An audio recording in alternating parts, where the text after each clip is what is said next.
CM Revanth ఒక good news చెప్తున్నారు. తెలంగాణ రైతులకు ప్రభుత్వం సంక్రాంతి కానుగ్గా రైతు భరోసా నిధులు విడుదల చేస్తుందంటూ చెప్పారు. ఈసారి రైతు భరోసాలో భారీగా కోత ఉండే ఛాన్స్ మాత్రం కనిపిస్తుంది.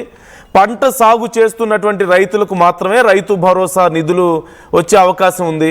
శాటిలైట్ సర్వే ద్వారా పంట భూములను గుర్తించి జనవరి 26వ తేదీ నుంచి నిధులు విడుదల చేయాలి అంటూ ప్రభుత్వం భావిస్తోంది. జనవరి 26 నుంచి 10 రోజుల పాటు ఈ రైతు భరోసా నిధులు జమ కాబోతున్నాయి అకౌంట్స్లో అంటూ ప్రభుత్వం చెప్తోంది. శాటిలైట్ సర్వే వల్ల ఆలస్యమైనప్పటికీ నిధుల విడుదల మాత్రం ఖచ్చితంగా జరుగుతోంది అంటూ ప్రభుత్వం చెప్తోంది. ఎకరానికి 6,000 చొప్పున రైతుల ఖాతాల్లో జమ అవుతాయి. నిధుల విడుదల చేయాల్సిందిగా ఇప్పటికే ఆర్థిక శాఖకు సీఎం రేవంత్ ఆదేశాలు జారీ చేశారు. మరి ఈ శాటిలైట్ సర్వే ప్రొసీజర్ ఎలా ఉంటుందనేదే చాలా కీలకంగా మారింది. ఖచ్చితంగా గుర్తించి ఎవరెవరైతే సాగు చేస్తున్నారో వాళ్ళ అకౌంట్లలోకి ఎకరానికి 6,000 చొప్పున ఇప్పుడు మేము విడుదల చేస్తాం అంటున్నారు. అండ్ ఇది ఒక రకంగా చూస్తే ఖచ్చితంగా రైతులకి ఒక మంచి విషయమే అయినప్పటికీ మరి గతంలో ఉన్నటువంటి పెండింగ్ల పరిస్థితి ఏంటి అంటూ ఇప్పటికే బీఆర్ఎస్ చాలా సందర్భాల్లో ప్రశ్నించింది. మరోవైపు రైతుల నుంచి కూడా ఈ విషయంలో కొన్ని అభ్యంతరాలు వ్యక్తమయ్యాయి. ఇదొక ఎత్తు అయితే ఇప్పుడు గతంలో కూడా బీఆర్ఎస్ అమలు చేసిన సమయంలో కూడా కౌలు రైతుల పరిస్థితి ఏంటి అనేది చాలామంది అడిగినటువంటి ప్రశ్న. ఇప్పుడు మాత్రం ఎవరెవరైతే రైతులు సాగు చేస్తున్నారో వాళ్ళకు వస్తుంది అని చెప్తున్నారు. ఈ విధి విధానాల విషయంలో కొంత కన్ఫ్యూజన్ ఉంది. సో రకరకాల అభిప్రాయాలు ఈ విషయంలో ఉన్నాయి. బీఆర్ఎస్ మరొకసారి ఈ విషయం మీద ఖచ్చితంగా చాలా స్ట్రాంగ్ ఫైట్ ఇచ్చే అవకాశం కనిపిస్తోంది. మధు జాయిన్ అవుతున్నారు. మధుతో ఒకసారి మాట్లాడదాం. మధు మరికొద్ది క్షణాల్లో మనతో జాయిన్ అవుతారు. సో ఈ విషయం ఇది రైతులకు గుడ్ న్యూసా కాదా అనే విషయంలో మీ అభిప్రాయం ఏంటి? ఈ మొత్తం మీద నిధులు విడుదలవుతున్నాయిలే అని సంతోషపడాలా? గతంలో ఉన్నటువంటి బకాయిలు, గతంలో విడుదల చేయాల్సినటువంటి ఈ రైతు భరోసా నిధులు బకాయిలు ఉన్నాయి ఇంకా ప్రభుత్వం ఇవ్వాల్సినవి రైతులకి. సో మరి వాటిని కూడా కలిపి విడుదల చేస్తే బాగుంటుంది అనిపిస్తుందా? లేదు అంటే సాగు చేస్తున్న రైతుకే ఇప్పుడు మేము విడుదల చేస్తాం అంటున్నారు. ఎలా ఈ ప్రొసీజర్ అంతా ఎలా అనేది చాలా క్లిష్టమైనటువంటి పరిస్థితి. సో ఒకసారి మధుతో మాట్లాడదాం. మధు మీరు ఇప్పటికే దీనికి సంబంధించి డీటెయిల్స్ ఇప్పటికే రేవంత్ రెడ్డి చెప్పారట, మరి ఆర్థిక శాఖకు కూడా చెప్పారట నిధులు విడుదల చేయండి అని. But what is this satellite survey? ఎలా చేస్తారు శాటిలైట్ సర్వే అంటే? And at the same time సాగు చేసే రైతుకే మేము డబ్బులు వేస్తామని చెప్తున్నారు. అంటే ఒకవేళ అసలు ఓనర్ వేరే ఉన్నా కానీ ఎవరైతే కౌలు రైతు సాగు చేస్తున్నాడో అతని ఖాతాల్లో వేస్తారా? ఎలా చేయబోతున్నారు? అండ్ పెండింగ్ బకాయిలకు సంబంధించి ఏమైనా క్లారిటీ ఉందా? గతంలో ఇవ్వాల్సినటువంటి పెండింగ్లో ఉన్నాయి కదా రైతు భరోసాకి, అవి కూడా ఏమైనా ఇచ్చే అవకాశం ఉందా, లేదంటే ఇక్కడి వరకే సర్దేస్తున్నారా?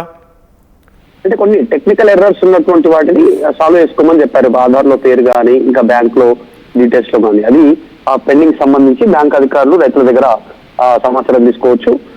రైతుల నుంచి కరెక్ట్ సమాచారం అంటే టెక్నికల్ ఎర్రర్ క్లియర్ అయ్యే అవకాశం ఉంది. కానీ కాంగ్రెస్ అధికారంలోకి వచ్చిన తర్వాత మొదటి నుంచి ఆరోపిస్తున్నటువంటి అంశం ఏంటంటే ఈ రైతు బంధు, గతంలో బీఆర్ఎస్ ప్రభుత్వం హయాంలో చూసారు రైతు బంధు, ఇప్పుడు రైతు భరోసా పేరిట అమలు చేస్తా ఉన్నారు. కాబట్టి దీంట్లో అనర్హులకు ఎక్కువగా డబ్బులు చేతులకు అందుతా ఉన్నాయి, వారి అకౌంట్ లో పడతా ఉన్నాయి అనేటువంటిది. కొండలు, గుట్టలు, రాళ్లు, రప్పలు, తర్వాత చెలకలు, మొలకెత్తనటువంటి ప్లేస్ ఉన్నటువంటి భూములు, వీటన్నిటిని వ్యవసాయ సాగు భూమిగానే చూపిస్తూ వీళ్ళు డబ్బులు తీసుకుంటున్నారు ప్రతి సందర్భంలో అనేటువంటిది కాంగ్రెస్ ఆరోపణ చేసింది. అంటే నిధులు అనవసరంగా ప్రజల డబ్బు దుర్వినియోగం అవుతా ఉంది. కొంతమంది 100 ఎకరాలు ఉన్నప్పటికీ కూడా పడావు పెట్టారు. కొడుకు పేరు మీద, కూతురు పేరు మీద, ఇంట్లో కుటుంబ సభ్యుల పేరు మీద 100 ఎకరాలు ఉన్న ల్యాండ్ సీలింగ్ ఉన్నటువంటి నేపథ్యంలో వాటికి డబ్బులు తీసుకుంటున్నారు. అంటే అక్కడ సాగు చేయట్లేదు, సాగు భూమి ఉన్నప్పటికీ కూడా సాగు చేసే అవకాశం ఉన్నప్పటికీ కూడా వీళ్ళందరూ డబ్బులు తీసుకుంటున్నారు. దాన్ని కట్ చేయాలి. ఖచ్చితంగా సాగు చేస్తున్న రైతులకే రైతు భరోసా కింద పెట్టుబడి సహాయం ఏదైతే ఎకరాకు 6,000 ఇద్దాం అనుకుంటుందో అది ఇద్దామనేటువంటి కాంగ్రెస్ ప్రభుత్వం భావిస్తా ఉంది. అందులో భాగంగా ఈ శాటిలైట్ సర్వే చేస్తా ఉన్నారు. అంటే శాటిలైట్ సర్వే ద్వారా ఎట్లా ఐడెంటిఫై చేస్తారు అనేటువంటిది కూడా కాస్త ఇప్పుడు క్లారిటీ రావాల్సినటువంటి అవసరం ఉంది. ప్రభుత్వమే చెప్పే పరిస్థితి ఉంది. మరి నిజంగా అది సాగు చేస్తున్నటువంటి భూమి రైతుకు డైరెక్ట్ గా ఆ భూమి ఉన్నటువంటి రైతు ఓనర్కి ఇస్తారా?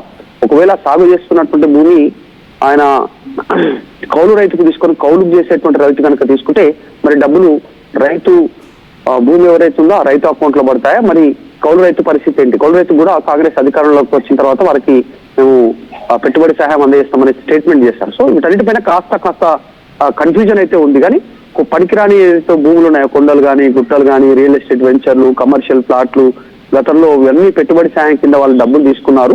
వారి నుంచి రికవరీ కూడా చేస్తామని చెప్పారు. ఇప్పుడు వారిని ఎట్లా గుర్తిస్తారు సాగు చేయనటువంటి భూమి కిందగా అనేటువంటి చర్చ అయితే జరుగుతుంది. మొత్తానికి రైతు భరోసా జనవరి మధు అసలు పాసిబుల్ అవుతుందా? రికవర్ చేయడం మళ్ళీ పాసిబుల్ అవుతుందా? అయితే రికవరీ చేస్తామనేటువంటి స్టేట్మెంట్ గతంలో ప్రభుత్వం చేసింది. మంత్రులు మాట్లాడారు, ముఖ్యమంత్రి స్థాయి సంబంధించిన అధికారులు కూడా క్లియరెన్స్ ఇచ్చే ప్రయత్నం చేశారు, నాకు క్లారిటీ ఇచ్చే ప్రయత్నం చేశారు. ఎస్, వాళ్ళంతా కూడా అక్రమంగా రియల్ ఎస్టేట్ వెంచర్లు చేసి ఆల్రెడీ అమ్ముడు పోయినటువంటి ఆ ప్లాట్లను కూడా ఇంకా వ్యవసాయ భూములుగా చూపిస్తూ డబ్బులు తీసుకున్నటువంటి వారు ఉన్నారు. వాళ్ళందరి నుంచి రికవరీ చేయాలి కదా అనేటువంటి స్టేట్మెంట్ చేశారు. మీడియా అడిగినటువంటి క్వశ్చన్స్ చూడాలి. ఇంతవరకు దాని గురించి మళ్ళీ చడి చప్పుడు లేదు ప్రభుత్వానికి. కానీ ప్రస్తుతం అయితే 26 నుంచి మొత్తం 10 రోజుల్లో రైతు భరోసా నిధులను జమ చేయడానికి ప్రభుత్వం సిద్ధంగా ఉంది. దీనికి సంబంధించినటువంటి అన్ని ఏర్పాట్లు చేసుకుంది. లాస్ట్ ఇయర్ కి సంబంధించి మనం చూస్తే లాస్ట్ రైతు భరోసా కింద 1 కోటి ఎకరాలకు మొత్తం రైతు భరోసాకు సంబంధించినటువంటి నిధులు జమ చేశారు నందు. తర్వాత వీళ్ళు మొత్తం 69 లక్షల మంది రైతులు బెనిఫిషరీ పొందారు. దాంట్లో మొత్తం ప్రభుత్వం ఖర్చు పెట్టింది ఎంత అంటే 8,744 కోట్లు పంపిణీ చేసింది రైతు భరోసా కింద గతంలో.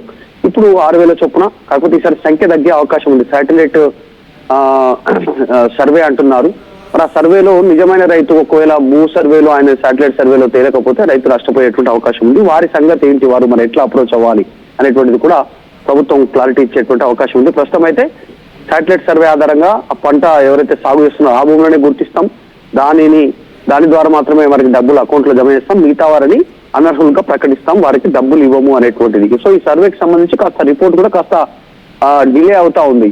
యాక్చువల్గా అయితే సంక్రాంతికి డబ్బులు వేద్దామని ప్రభుత్వం అనుకుంది. సంక్రాంతికి డబ్బులు వేస్తే రైతులు ఊర్లలో ఉంటారు, చాలా హ్యాపీగా ఫీల్ అవుతారు, ఆ డబ్బులు పడ్డాయి బ్యాంక్ అకౌంట్ లో అనేటువంటిది ఒక పాజిటివ్ చర్చ జరుగుతుంది గ్రౌండ్ లో, ప్రభుత్వానికి అనుకూలంగా అనుకున్నారు. కానీ శాటిలైట్ సర్వేలో లేట్ అయిందని చెప్తా ఉన్నారు. సో ఎటకలకైతే జనవరి 26 నుంచి పెద్ద ఎత్తున అధికారులు డబ్బులు పంపిణీ చేయడానికి నిధులు సమకూర్చుకున్నట్టుగా అయితే తెలుస్తా ఉంది. శాటిలైట్ సర్వే పైన ఇంకా కాస్త క్లారిటీ రావాల్సినట్టు అవుతుంది. Okay right, thank you Madhu, thanks for the details. మొత్తం మీద ఒక రకంగా గుడ్ న్యూస్ అయినప్పటికీ మరొక రకంగా ఎవరికి అర్థం కాని పరిస్థితి కూడా ఉంది. ప్రాసెస్ అంతా చాలా డిఫికల్ట్. ఈ శాటిలైట్ సర్వే ఎలా ఉండబోతోంది, అలాగే సాగు చేసే రైతుకి ఇస్తామంటున్నారు, మరి అది ఎలా ఫైండ్ అవుట్ చేస్తారు,